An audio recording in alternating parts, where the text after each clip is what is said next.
Mais avec le temps, ça devient fatigant, en fait. Ça devient On a épuisant. une boule dans le ventre. Ouais, en fait, ça devient juste toxique. Ouais. Et on a envie de s'entraîner, on a envie de se donner à fond, mais on a envie de s'épanouir aussi et de le faire, de fonctionner dans un autre cadre avec d'autres méthodes d'entraînement qui sont moins militaires ou moins dénigrantes. Quoi. Psychologiquement, c'est pas terrible, quoi. Ben, psychologiquement, c'était un peu militaire. Après, il y a eu des périodes où, par exemple, on nous envoyait nous entraîner avec le GIGN.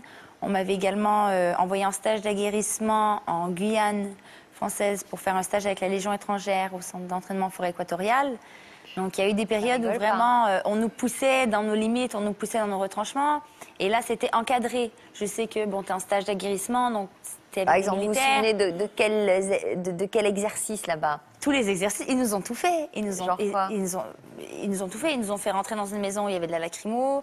En Il y avait Guyane, ils ont mis des bombes lacrymogènes. Ouais. Voilà, on a dû faire du saut à l'élastique. En Guyane, on devait dormir dans la jungle, en fait.